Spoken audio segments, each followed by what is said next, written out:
Pulsar বাইকের পিছনে suspension ডেবে ডেবে থাকে, ঝাঁকি লাগে, ঠিক মতো খেলতে চায় না। তো অনেকে আমার কাছে ফোন করে জানতে চান যে ভাই এটা এরকম কেন হয়। তো দেখুন এখানে মাথার বুশগুলো, আমি যে বুশগুলো প্রথমে দেখালাম এগুলো কিন্তু লোহার বুশ, লোহা দিয়ে বানাইছিলাম। তো আমি প্রথমে ভাবছিলাম যে ঢালাই, কিন্তু এগুলো ঢালাই না, লোহা দিয়ে বানার কারণে বুশগুলো সিজ হয়ে গেছিল এবং আপনার বোতলে বা সিলিন্ডারে অনেকটা জ্যাম হয়ে থাকতেছিল। তো সে কারণে এই ধরনের কাজ করে নিলে যখন আপনার বুশগুলা বানায় নেন তখন কিন্তু এই সমস্যাগুলো আসে।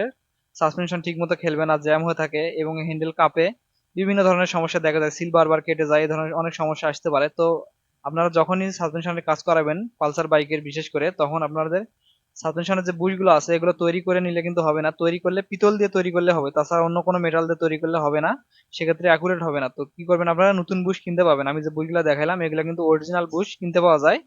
তো এই ধরনের বুশগুলা লাগিয়ে দিবেন, তাহলে কিন্তু চুল পরিমাণ আর গজাগজি করবে না এবং সাসপেনশন যে হার্ড হয়ে থাকার বিষয়টা একটু হার্ড হয়ে থাকবে না, একদম স্মুথ খেলবে।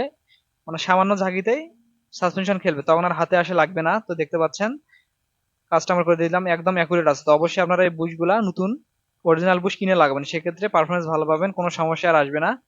তো লেদ ওয়ার্কশপ থেকে বানালে অবশ্যই পিতল দিয়ে বানিয়ে দিবেন, অন্য কোনো মেটাল দিয়ে নিবেন না, তাহলে হয়ে যাবে। তো দেখুন কতটা স্মুথ, কোনো জ্যাম নেই, কোনো কিছু নেই। ভিডিওটা কেমন লাগলো